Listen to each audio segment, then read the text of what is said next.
Thank you very much. What a great group this is. You have to see outside. It's going wild outside with a lot of love for all of us, I guess. But thank you, Richard, for the introduction, and thank you to all for such a warm welcome. It's great to be back in beautiful Miami, where I've actually built a lot of great buildings with the Desert family and some others. We've had tremendous success in Miami. We have Trump Towers and Sunny Isles Beach. It's 4 beautiful buildings right on the ocean. The Trump Grande, put the little E in the end for a little, class it up a little bit. Trump Grande, and the 700-acre Doral. It's a tremendous country club, and it's actually the most successful country club in the U.S., where I was just given approval to build 1,500 units, and I couldn't care less about building units. When you're president, who the hell wants to build units? I've been building units all my life. I don't want to build units, but they gave us permission to do it. But today is a tremendous honor to become the first American president to address the Future Investment Initiative Institute. That's the first one. It's always nice. And I want to thank Mayor of Miami, Francis Suarez, for being here. Thank you very much, Francis, wherever you may be. Hi, Francis. And thank you for the endorsement when I ran. I was very appreciative. Along with the Mayor of Miami Beach, Stephen Miner. Stephen, thank you very much. Thank you. Thank you. Thank you, Stephen. Thank you very much. And numerous American business leaders, some of the biggest business leaders actually anywhere in the world, and many distinguished guests from the Middle East, and in particular, the Kingdom of Saudi Arabia, a special place with special leaders.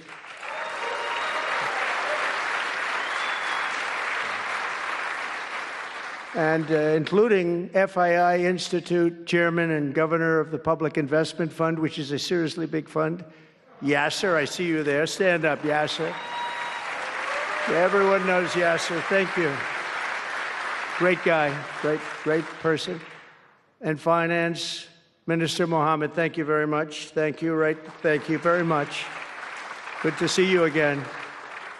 That's pretty good, Finance Minister of that part of the world. That's not bad.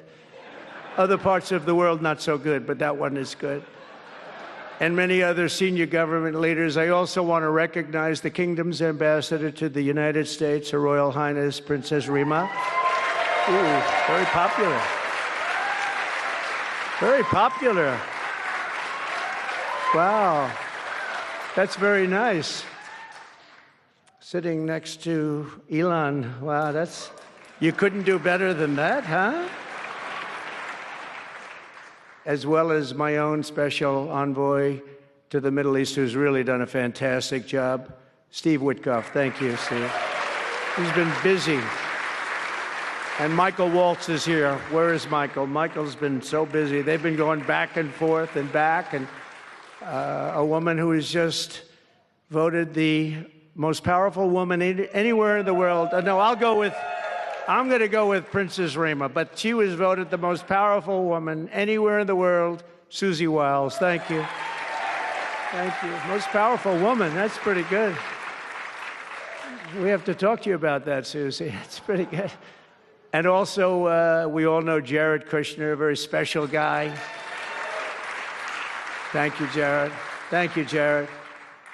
And Elon Musk. He's been making a little news lately, hasn't he, though? Very positive news. Stand up, Elon. He's a great guy.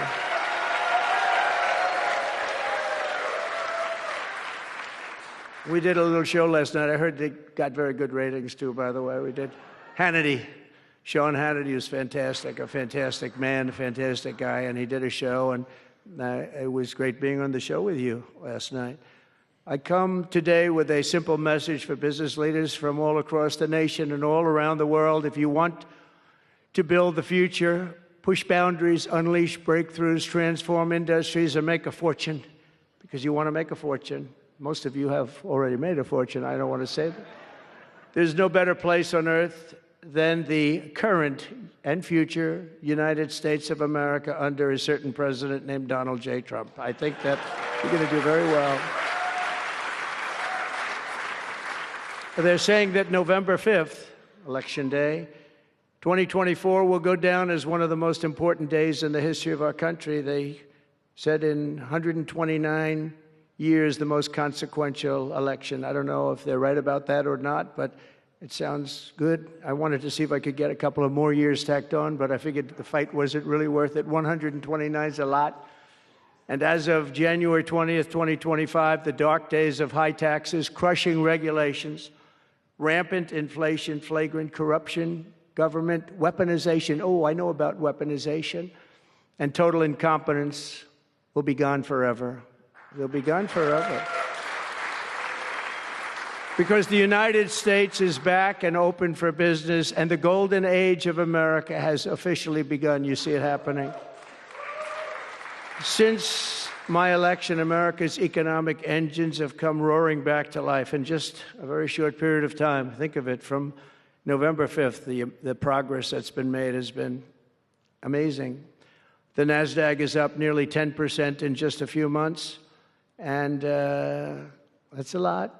The Dow Jones Industrial Average is up 2,200 points, and Bitcoin has set multiple all-time record highs because everyone knows that I'm committed to making America the crypto capital. We want to stay at the forefront of everything, and one of them is crypto, and Miami seems to be the center of the action, come to think of it, and maybe it'll stay there. Business optimism skyrocketed 42 points. Think of that in a single month, the most in history by far.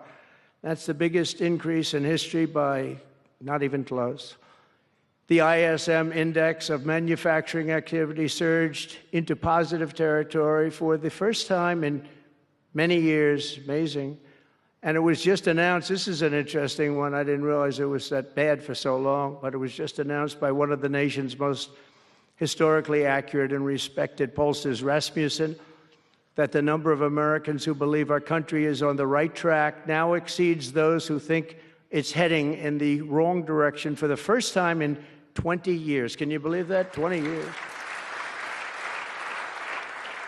And this is really a seismic 27-point swing from just before the election. Nobody's ever seen anything like that one, yes, sir. I want to tell you, that's a big one.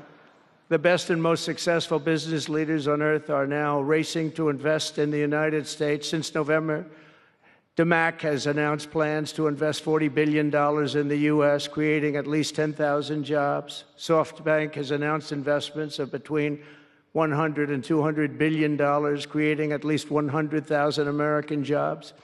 Oracle and OpenAI and SoftBank are now collectively committing $500 billion to keep the United States on the cutting edge of artificial intelligence, and so many more. I mean, so many companies that want to come to the White House and have a little news conference all the time. I said, why don't you just announce it? But they want to come, and I'll do that. I don't mind doing that. I say anytime they want to go 10 billion or more, I'm there. 10 billion or more. But on his recent visit to the White House, the Prime Minister of Japan announced he anticipates Japanese investment in the United States of well over $1 trillion, and we're working on an Alaska pipeline already, which is the closest point to Asia. And as you know, the ANWR, which we've started, Ronald Reagan couldn't get it approved. Nobody could get it approved for so many years. Couldn't get it approved. I got it approved. Actually, I got it approved twice. I got it approved, and Biden ended it. That was a shocker, but we just got it approved again. And we're going to be, it's probably the largest deposit maybe anywhere in the world, just by itself. It's, they say, of similar size to Saudi Arabia, so we hope that's correct. But all of this is only happening because of the world-changing results of the 2024 election. We won the House.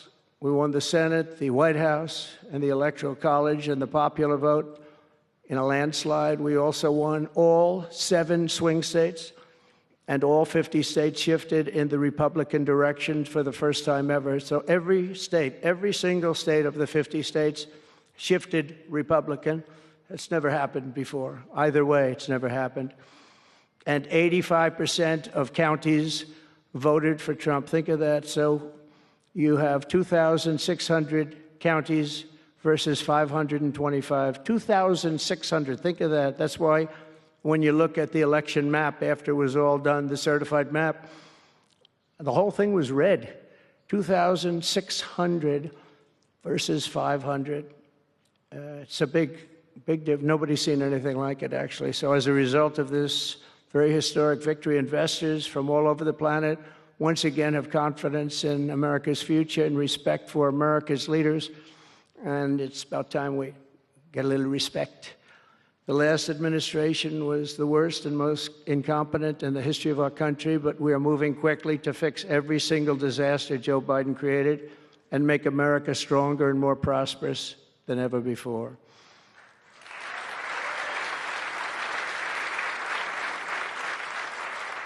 Our first and most urgent mission is to remove the criminals that Biden allowed into our country with the ridiculous and very dangerous open borders policy. They came from all over the world.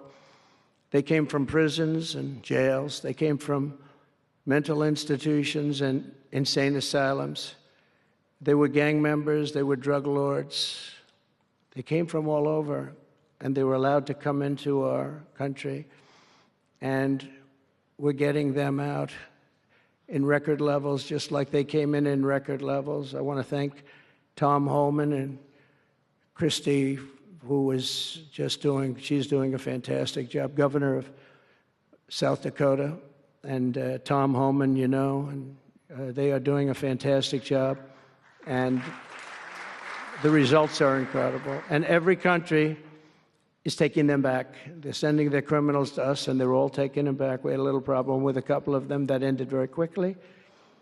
And because some said, we don't really want MS-13 back in our country. But I said, congratulations, you're taking them back. And they take them back. And by the way, Europe and other places ought to start also doing that. They better start looking at immigration, because it's really hurting Europe very, very badly. And they better get smart, and they better get tough before it's too late. We're also working to end the highest inflation in our country's history, all caused because they played with our energy policy and wasted money on the Green New Scam and other things such as that. And they wasted monies at never seen before levels. If Joe Biden had simply held federal spending at the pre-pandemic levels we had in 2019, we would have virtually no inflation.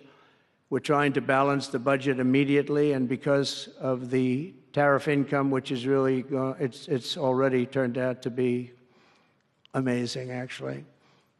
It's really meant more for bringing countries and companies into our country, but the numbers are rather staggering, because we're the big piggy bank that everybody wants to be, and they can play games and they can say, well, there'll be retribution and, you know, equal this and that, but they can't be equal.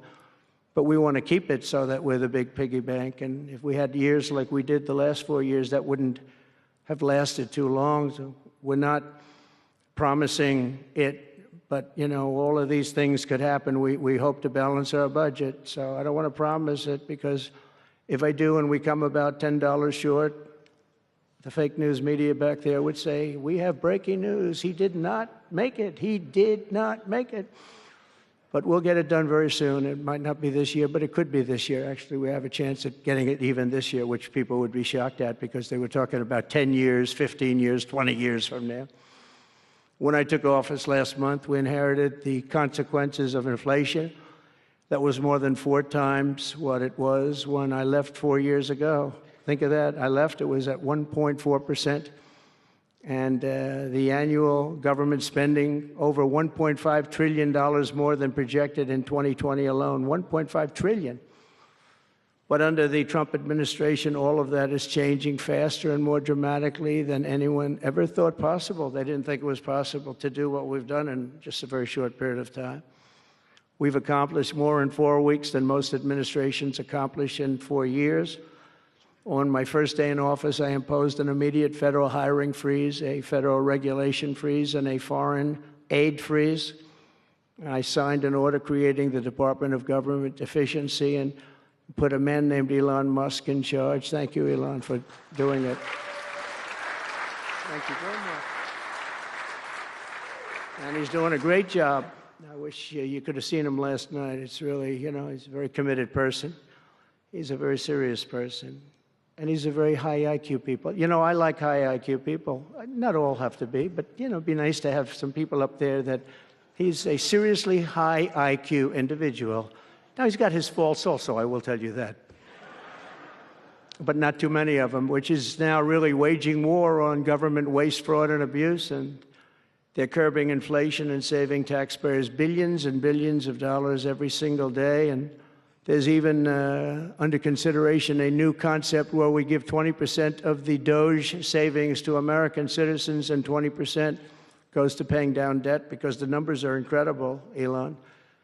So many billions of dollars, billions, hundreds of billions, and we're thinking about giving 20% back to the American citizens and 20% down to pay back debt and pay down debt, which is, if you look at value, if it were a real estate balance sheet, the debt is tiny, but we still want to pay it down. Doesn't matter. We don't look at it as a piece of real estate. It's America. We're going to get it down through intelligence, hard work, and as Elon said, a word called caring. You have to care. By doing this, Americans will tell us where there's waste. They'll be reporting it themselves. They participate in the process of saving money. So many of the men and women in this room, as an example, they pay tremendous amounts of taxes. And here are just a few examples of where your money was going before I came along. These are just some of the, just taken at random. Oh, there are much worse examples than this. I was just looking at them before the speech, and I can tell you they were much worse. And there are some that are horrible, but I don't want to really say them because they're very, very embarrassing to people. Very, very embarrassing. And they're really something, but you'll be seeing it and you will be reading about it. But just some taken at random, $2 million for sex change operations in Guatemala, $20 million for Sesame Street performances in Iraq. $20 million, that's a lot of money. You know, I know what it costs to do those things. You get a cast over for $50,000, give them a couple of bucks tip, and that's it, not 20 million. 20 million, that's Gone with the Wind on steroids. $101 million for 29 diversity, equity, and inclusion contracts at the Department of Education. Wow. And we've canceled all of these, saved all of this money. And again, this is just a small sample. This could go on. I could read them all day. $520 million for a consultant. I want to know, who is that consultant? To do ESG, that's environmental, social, and governance investments in Africa.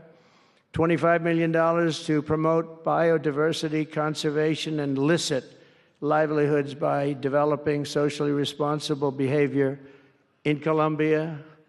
$40 million to improve the social and economic inclusion of sedentary migrants. Nobody knows what that even means. None of this stuff, everyone's trying to figure out, what the hell does it all mean? $42 million for social and behavior changes in Uganda. 40 million's a lot of newspaper ads in Uganda. $70 million for research of evidence-based solutions for development challenges. $10 million for Mozambique medical male circumcision. What does that mean? $2.3 million for strengthening independent voices in Cambodia. $14 million for improving public procurement in Serbia. $486 million to the Consortium for Elections and Political Process Strengthening, including $22 million for inclusive, participatory political process in Moldova, and $21 million for voter turnout in India. What do we need to spend $21 million for voter turnout in India? Wow, $21 million. I guess they were trying to get somebody else elected. Well, we ought to tell the Indian government, because when we hear that Russia spent about $2 in our country, it was a big deal, right? They took some internet ads for $2,000. This is a total breakthrough. $21 million for India elections, $29 million to strengthen the political landscape in Bangladesh, $20 million for fiscal federalism, and $19 million in addition to the $21 million for biodiversity conversion in Nepal, $1.5 million for voter confidence in Liberia. We need voter confidence, too, when you read this list. $14 million for social cohesion in Mali, $2.5 million for inclusive democracies in South Africa, $47 million for improving learning outcomes in Asia. Asia's doing very well. We don't need to give them money. And in another program, $50 million plus another $50 million for condoms for Hamas. You know about that? $100 million for condoms. Condoms. Does everybody know what a condom is? For Hamas, $100 million. And these are just some. I could read this list all day long. I just don't want to bore you. But these are just some, and not nearly as bad as others. And some are just, I just don't want to say them because they're too incendiary. We're also finding tremendous abuse, waste, and fraud in Social Security. Social Security is, what's happening there is going to be one of the great potential scandals in history. On the program, there are over 4.7 million Social Security numbers from people from 100 years old to 109. Think of that. Now, over 100, there aren't a lot of people that make it. Hopefully, most of the people in this room will make it, but historically, you don't have thousands and thousands of people. But listen to this. 3.6 million people are on Social Security rolls from the age of 110 years old to 119. Do you think there are really that many? Those people are seriously old. But it gets worse. 3.47 million people are on Social Security from the age of 120 years old to 129 years old. 3.9 million people are on the age of Social Security from 130 years old to 139 years old. Now, the all-time record, I heard, is a woman who was 127 years old. That's the record. A woman from a certain country where they have actually people that live pretty long, actually. And she was 127 years old. That's pretty old. But we're topping her by millions of people. 3.5 million people from the age 140 to 149 years old. 1.3 million people are on Social Security from the age 150 to 159.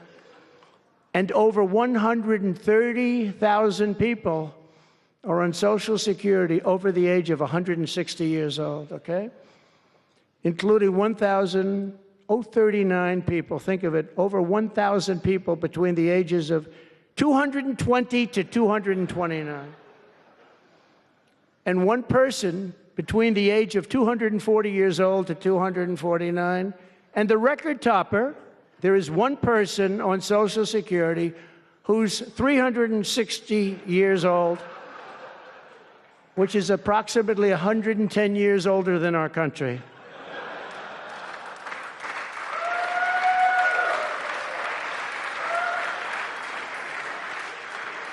So what we're trying to find out, and what we will find out, is are people being paid from all of these, you know, somebody pocketing 10,000 here, 10,000 there, what's going on? So we'll find that out pretty easily because we have a lot of computer geniuses. I said to Elon, who are these people that are doing this, the Doge people?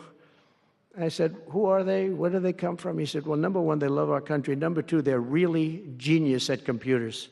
So nobody's going to fool them. When they go in, they see some bureaucrat that's scamming the country, and they try and talk about, you know, certain computer language.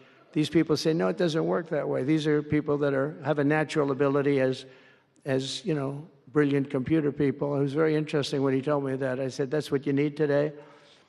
But all of these scams have now been terminated. In addition, over the past month, we have effectively eliminated the U.S. Agency for International Development, which was funding much of this lunacy. We virtually shut down the out-of-control CFPB, escorting radical left bureaucrats out of the building and locking the doors behind them. What they were doing was so terrible. Where they were spending the money was so terrible. What we haven't looked at yet, but will be, is does the money come back to them? Because nobody can be stupid like that. And they're not stupid. They're smart, actually. And, why are they doing that? Does money come back to them? So we'll figure that out pretty easily, I think, and quickly. But I've ended all of the so-called diversity, equity, and inclusion programs across the entire federal government and private sector, and notified every single government DEI officer that their jobs have been deleted. They're all deleted. And it's interesting, even these companies that have tremendous amounts of money, a number of them just announced, Walmart, if you can believe it, they just announced that they're stopping. And, these companies are writing off like $220 million. How can you spend that much money no matter what you're doing? If you're teaching something, you're going to have an instructor, you're going to talk, you're going to give them a book. Please read the book. And then you find they spent $225 million on that. What's going on? And we were going in the wrong way, and our military was really, although I tell you, we defeated ISIS with our military in 3 weeks. General Raisin Kane he's some general, he's a real general, not a television general. And 3 weeks, ISIS, and I asked him, and I saw some of his people that were so great, the soldiers. We have the greatest military in the world, but we don't have the greatest top leadership. That's why Afghanistan was such a horrible situation and so embarrassing and so many other things. But when we want to, with proper leadership, there's nobody even close to us. We have the best equipment in the world. We make the best equipment in the world. But we have the best military. But, we never fight to win. We fight to just keep it going forever. And when we fight to win, there's nobody that can even come close to us. But I was talking to General Dan Kane, we call him Raisin Kane, and I was told it would take about 4 years to defeat ISIS, and he did it in 3 weeks. I said to him, "What do you think, General? How long will it take?" "Sir, I think we should do it in less than 4 weeks. You're going to have time left over." And he did that. And we were told by the television generals it would take 4 years, so we did it. That's when I went to Iraq. I flew to Iraq, and late at night, the dark of night, all the windows closed, all the lights off in the plane, and Air Force One. And we flew in, and it was pretty amazing. I'll tell you, we were landing, and there were no lights in the plane. "Sir, we have to turn off all lights." I said, "You mean we spend $9 trillion and we have to fly in an Air Force One with the lights off?" And I went up to the pilot, said hello. And by the way, these guys are like central casting. These are the best-looking human beings. Everybody is like perfect. The most handsome people, the best-looking people you've ever seen with the flat tops and the whole thing. And I was a little concerned because the lights are off, and everything's off, and even the lights in where he was were down, very dim, very, very dim, with all of the lights on the fancy dashboards of the plane, of Air Force One. We're getting a new Air Force One if they can ever finish the damn thing. We're getting 2 of them, actually. But we may have to go a different route because it's taken them a long time. We're going to get military that's going to start building. We're going to get people to start building properly again in our country because they don't build properly. This was Boeing. But we're up there, and I'm looking at these people. And again, I say, they look like Tom Cruise, but better. Stronger, tougher. And I like Tom Cruise, but these are better. And they said, "Are we okay, Captain?" "Yes, sir, we're fine." But I'm looking at it, I don't see any lights, and we're landing. And I'm used to that. I like to sit with the pilots a lot, and I respect the pilots greatly. And we're up there, and we have the computer. I call it the computer voice, where it goes 1,900, 800. That's feet. Your feet above ground. So that means you're very low. And I'm looking out, and my eyes are pretty good, and I don't see any lights. And the computer goes out. Sounds like an intelligent individual. It goes 1,000. We're 1,000 feet up. It's a 10-story building. There's a big plane. And then it goes 900, 800, 700. I say, "Captain, Captain, we don't see any lights. Is everything?" "Yes, sir, everything's fine, sir. We'll be landing in 3 minutes." And then it goes like 600, 500. Captain, are we okay? And then he goes 400, 300, 200, and I'm saying, man, there's nothing out there. And then he goes, boom, perfect landing right on this thing. There are no lights on the runway. There's no, I don't know how the hell they do it, but I'm sure as hell glad we had somebody that knows how to fly. But they didn't want to have any lights because they didn't want the enemy. After spending, years and trillions of dollars, we have to land with Air Force One with no lights on the runway. But they were incredible people. And then I got out of the plane and I actually asked my people, I said, excuse me, I was very brave sitting in that cockpit. Am I allowed to give myself the Congressional Medal of Honor?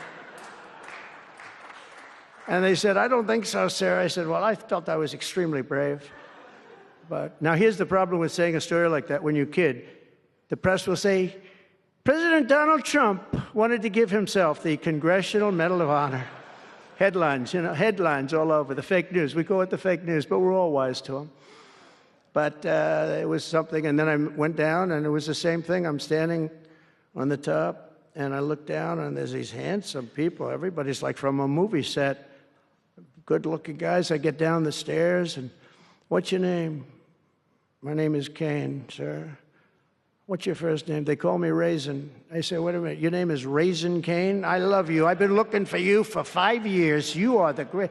This is what I want. And there was a general next to him. There was a colonel. There was a drill sergeant, a master sergeant. They were all like people. I could make a movie right now. I'd have the best-looking people ever. And they were great. And then I went in and, sir, would you like to rest before the bed? No, I don't want to rest. I don't want to rest. I've been resting on the plane, other than the last few moments, which were quite harrowing. And I said, I don't want to rest. He was thinking about Biden in advance, Biden would have gone there. He would have rested for days. And then they wouldn't have had a meeting. He'd just go home. No, I said, I don't want to rest. I don't want to rest at all. I want to go. So we went into this bunker, and we had a lot of very good, talented people.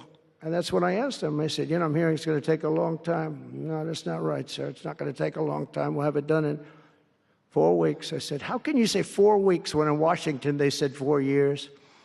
He said, 4 weeks, sir. We'll hit them left. We'll hit them right. We'll hit them up the center. We'll hit them underground and overground. We'll knock the hell out of them, sir. And I said, why is it that they said so long? He said, because they wouldn't let us fight. And we're very far away. They want us to fight for this from this airport. We're very, very far away, sir, and they want us to fight here. We have many substations out, sub-airports, they call them, remote airports, where they build them in the sand, and we have many of them, and I'd use them all, sir. And I would hit them so hard from so many different directions. I said, well, what do you think? He said, you just let me know. And I called him back, and I said, go ahead and do it. Are you sure you can do this, General? I said, yes, sir. And he did it actually in 3 weeks. It was over 100% of people that are really hurting the Middle East, hurting the world. And it was done. And I'm telling you, we have the greatest military in the world, but you have to use the right people. But there's nothing like what they were able to do in that case and in other cases, wherever I gave them something, it was done incredibly well and many of the instances because it's been well reported. But we've also required, and we have a country that's a great country. It's a strong country, but it's a country that's just now gaining its respect back to the levels that it should have never lost. We were being laughed at by the entire world, but we're not being laughed at anymore. But we've also required that all federal employees must once again show up to work. It's a new phenomena, since COVID. Show up to work in person like the rest of us. So, it doesn't work when you don't show up. And I see companies now are all going back to it. They're all going back. It's great. I watch some of the big business leaders saying, we absolutely are going back. You can't work at home. They're not working. They're playing tennis, they're playing golf, or they have other jobs. But they're not working, or they're certainly not working hard. You could never build a company or a country with that. So we have a very strong policy, and if they don't show up to work, they get fired. And we're trying to make our government smaller but much stronger. and we have tremendous bureaucracy, but it's happening. A lot of people are leaving, and in some cases leaving with pretty good offers. You know, you're paid 7 or 8 months and go out, find a job. But some of these people had jobs. They were actually working for us, but they also had other jobs. And those people, in theory, they have problems. I don't know if we're going to do anything about that. So we have other things to do, but they were working other jobs instead of working for us. So they were staying home working, but they were working other jobs, getting paid a lot of money, perhaps. We offered deferred resignation buyouts to all federal workers, resulting in more than 75,000 bureaucrats voluntarily surrendering their taxpayer-funded jobs. A lot of them are leaving because they don't want to be caught having the second job. Some are leaving because they didn't want to be in government any longer. And some are leaving because they didn't want to show up to work. They wanted to work outside of an office. And that's never going to work for anybody, including companies. Companies ought to get smart. You watch these companies where they do that. They start going bad. Nobody knows what's wrong with this company. Well, try getting the people back into the office where they can be cohesive and together. In less than a single month, the Department of Government Efficiency has already saved over this is just a short period of time, $55 billion. And we're just getting started. That's nothing compared to the numbers that you're talking about, right?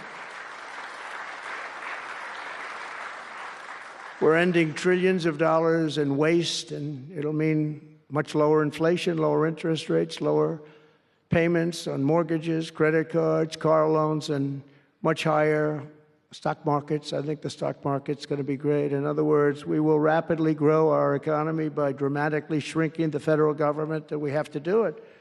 I'm also taking fast action to end the radical left's nation-wrecking crusade against oil and natural gas. Over the past 4 years, the Biden administration cut the number of new oil leases and gas leases by 95%. They slowed new pipeline. I mean, look at Dakota Access, they wanted that one knocked out. The Keystone Pipeline, they wanted that one knocked out. They ended the Keystone. We got the Dakota Access done, but it wasn't easy after they tried to stop it. They slowed new oil and gas pipeline construction to virtually a halt. They shut down 38% of active oil and gas rigs in the United States, but they love the wind turbines. They go round and round and round, and if the wind doesn't blow, they got problems. They kill all the birds. They ruin the sight lines. They ruin the plains and the beautiful areas of our country, including the oceans, the lakes. They closed more than 50 power plants, all causing energy prices to skyrocket. You saw that happen. That's what caused inflation. Pretty easy. These policies were so destructive that despite draining nearly 40% of U.S. strategic petroleum reserve meant for emergencies, it was meant for emergencies. It wasn't meant for getting a price of gasoline down so that you can win an election. It didn't work for winning the election. Actually, there's so many people that are driving that it's a very small number, just had a very small effect, but in the meantime, it takes it down. We'll fill it up fast, but it's at the lowest level. When we made the transition, it was at the lowest level in history, ever recorded. It's the lowest level. Nobody's ever seen it that way. They put it all out because they thought they could keep gasoline prices down a little bit, just go past the election, and after that, they didn't care. And it didn't work because they didn't get elected. I got elected. But the price of gasoline still rose over 35%, and in some cases, at some periods, it was 100% and 125% during certain periods of time. Under the Trump administration, we have implemented a very different plan. You probably heard of it. It's called Drill, Baby, Drill. And we're doing it. The world runs on low-cost energy, and energy-producing nations like us have nothing to apologize for. We have more energy than any other nation in the world, and we're going to use it. And we're going to use it on AI plants. I was telling some of the people that came in that, they're very into, everybody's talking about AI. I hope you're right. I don't know, who knows. But Elon, are they right? Are they right in going they are all in for AI? But the problem is, to do it, just in our country, you need twice the electricity just to open up and be the top of AI. You need twice the electricity that we have right now in the entire country. If you take all of the electricity, you need more than twice. You need double what we have right now just to fuel this new industry that's growing. I was amazed when I heard that number. And they all said, how can we do this? Because, in China and various other places, you can probably get it with the shake of a hand.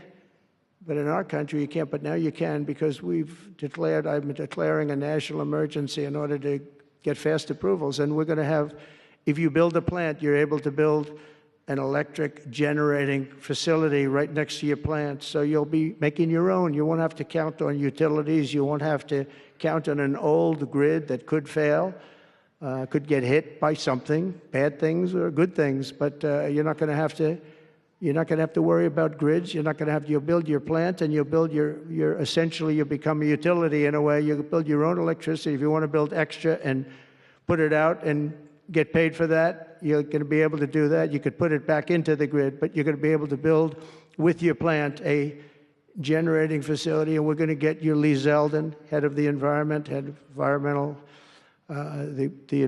group, various groups, and we've got them unified now, but we're going to get you very fast approvals, and they'll be approved so fast your head will spin. And we're going to get that whole industry started, and we're going to be the head of it. We're leading right now. We have the greatest brain power. We're leading right now, and I expect that we're going to be leading by a lot, but we're going to get you the energy very, very quickly. That would be the one thing that everybody was concerned. How do we have that much electricity when Los Angeles has blackouts and brownouts right now? And there's a lack of electricity, but we're going to get it at levels never seen before. I ended the ridiculous Green New scam, halting tens of billions of dollars of wasteful deficit spending. And I withdrew the United States from the unfair, one-sided Paris Climate Accord, and I ended Joe Biden's insane electric vehicle mandate because it was just insane. I repealed the last, and by the way, if you want to buy an electric car, it's great. If you want to buy a gasoline-driven car or a hybrid, it's great. Whatever the thing happens to be. I heard hydrogen's hot. The problem is when it's not, you're in deep trouble, because when that sucker blows up, they don't find the body. So that's one that I said, you know what, let's take a pass on that one. They said it's good, but when it's bad, it's really bad. You find the bodies on trees, on the side of a tree. I said, I think we'll pass on that one, right? We're not going to want that one. But you never know. Maybe someday it'll be good, but it doesn't sound like it's off to a good start. I repealed the last administration's very destructive natural gas export ban. And last week we approved our first new liquefied natural gas export license. And we have literally hundreds of people that want to export. I recently met with the Japanese Prime Minister, Shiba, to discuss large increases in American oil and gas exports. They want it so badly. They said we went to the Biden administration, they wouldn't sell it. They wouldn't sell it. Nobody knows why. Biden didn't know why either. They asked him, I don't know. They did, oh, I didn't know that.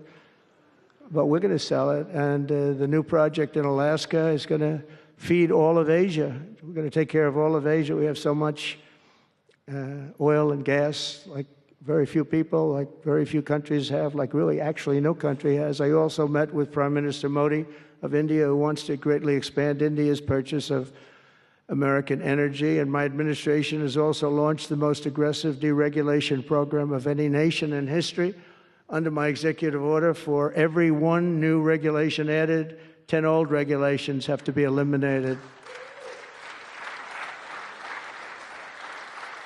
And in our first term, which was actually an incredible success, we had the greatest economy in history until COVID, and even after that, we did great. The stock market was higher.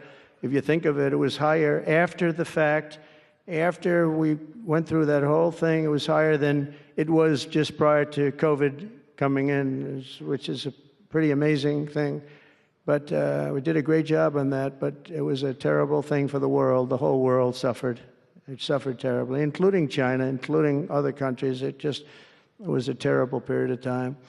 But despite that, we did well. But we had the greatest economy in the history of our country. And I think this time we're going to do even better. We were artificially hurt by COVID. We had to focus on that instead of focusing on, but just prior to COVID coming in, there's never been anything like what we did, what we achieved. And even after, we did very well, and especially considering what all of us had to do with COVID. Some nations were hit so badly, it's just unbelievable what happened to them. As part of our effort, I've signed executive orders to keep the United States at the forefront of artificial intelligence and to end Joe Biden's war on Bitcoin and crypto. We ended that war totally. That war is over. They were very hostile toward them until the very end, just because there's so many people on Bitcoin and crypto that just before the end, the SEC came out and they were being very nice. I was so nice to people because so many people were being indicted for no reason whatsoever. Very political group of people. That's all they did was they liked indicting people, but they were being indicted, and many of those indictments were dropped just before the election because they said, wait a minute, there's 100 million, 125 million people using this, and they didn't want to have, you know, all these people being voted against. But by the time they did that, it was too late. We had that vote entirely, I think. I think anybody was smart that believed in that, and there are a lot of people believing it. Anybody that was smart voted for Trump. And they pulled the indictments. And I see people that were indicted. I said, I saved your life. I saved your life. Because if they thought that, they actually thought that I was doing it, they said, why is Trump doing it? Is he doing it for political reasons? I don't do anything for political reasons. I do what's right. I want to be in the forefront of every industry. So I'll be working with the Republican Congress to pass the largest tax cuts in American history. And that includes, obviously, we have to extend the Trump tax cuts, which were, until now, the largest. We're going to dramatically cut taxes for families and for workers and for companies, including no tax on tips and hopefully no tax on Social Security and no tax on overtime. And that overtime one is a sleeper because I think a lot of people are going to be spurred on to do a lot of extra work. When they hear that, it's a lot of companies really like it, and a lot of people really like it. The new Trump tax cuts will also include 100% expensing for new factory construction in the United States and anything else that you're going to buy with capital. If you buy something that is going to be good for our country, we're going to let you expense it. 1 year expense, and I did that the first time, and everybody was saying, can you go back to that? Now you still get, I guess, 40% or whatever, but it, you know, pares down, but we're going to bring that right up to the top level. I think that had a lot to do with the success that I had during my first term. And we'll substantially cut taxes for all domestic producers of oil and gas and just about everything else that they produce. In my first term, I brought the business tax down from around 40% to 21%, which everybody said was an impossible thing to do. I cut it from 40. It actually was state and city was much higher than 40, but I got it down to 21%, and now I'm bringing it down to a goal of 15%, but only if you make your product in America. In other words, you're going to be at 21%, but if you make your product in America, you're going to go from 21 to 15. If you don't, you're going to pay 21%, which is still lower than anything. So guys like Elon are going to come and make his great cars in the United States. There are a lot of people will. A lot of people are calling. A lot of car companies are calling. They called me, three of the majors. They called and they said, we're looking all over the place. We want to be there. I'm going to be announcing tariffs on cars and semiconductors and chips and pharmaceuticals, drugs and pharmaceuticals and lumber probably, and some other things over the next month or sooner. And it's going to have a big impact on America. We're bringing our businesses back. If they don't make their product in America, then they very simply, they have to pay a tariff. But if they do make their product in America, they don't have to pay any tariff, which will bring, it's all going to bring trillions of dollars into our treasury, or it's going to mean that there won't be any taxes because we want to have a fair base. If they don't have it, we don't have it. If they don't pay, if they don't charge us, we don't charge them. It's pretty simple. The Republican Party is once again the party of common sense. We're a party of common sense. We want strong borders. We don't want men playing in women's sports. We don't want to have transgender for everybody. We're the party of common sense. That's how we won the election in such a big manner. We'll no longer allow other countries to ransack and plunder our nation. That's why I've announced that we will soon begin imposing reciprocal tariffs on any country that engages in unfair and unequal trading practices. If they tariff us, as I said, we will tariff them at the exact same rate. So if a certain country, because some of these countries, even countries that I've already mentioned, are extremely aggressive with tariffs. Nobody knows that. European Union, they have a VAT tax that's devastating. It's very tough for people on the outside. Hard to sell cars, really impossible to sell them because they also have non-monetary tariffs that are very, very tough. But if you take a look at that, it's a very unfair situation. And the VAT tax is similar to the tariff. Around the world, I'm moving quickly to end wars, settle conflicts, and restore the planet to peace. I want peace, and I don't want to see everybody being killed. And you take a look at the death in the Middle East and the death that's taking place between Russia and Ukraine. It's been going on, and we're going to end it. There's no profit for anyone in having World War III, and you're not so far away from it. I'll tell you right now, you're not so far away. If we would have had this administration for another year, you would have been in World War III, and now it's not going to happen. In the Middle East, I've restored my policy of maximum pressure on Iran, designed to bring peace. And we've designated the Houthis a terrorist organization. They're, destroying shipping lanes all over the place. They're making it very hard for people to get their product delivered. They're making it very difficult, but we'll take care of that situation. And we've secured a ceasefire in Gaza, and we're bringing in the hostages, and we're bringing them home to their families. Some of them are in pretty bad shape, I have to tell you. To end the horrible war in Ukraine, I have spoken with President Putin and President Zelensky, and our teams began negotiations this week in Saudi Arabia. I want to thank Saudi Arabia for that. That was so great. Yeah. And I want to thank, in particular, we have so many of the people, Yasser, Mohammed, all of the people, but in particular, we have to thank Crown Prince Mohammed bin Salman for hosting these historic talks. And talks that went very, very well. Steve was there, Steve Witkoff was there, and Michael was there, Michael Waltz and others, and they really went well. It's a big step. We got to get that war over with. You have to see the people that are dying. I look at the pictures, the satellite pictures of the field. It's a level field, and it looks like a modern-day version of Gettysburg, and you know what that means. It is just carnage. It's horrible. And, it's not American soldiers. It's not even soldiers from the Middle East in the case of Ukraine, Russia, but it's people, it's young people from Russia and Ukraine mostly that are just being decimated. It's flat fields. And a bullet goes, and a bullet only stops when it hits somebody.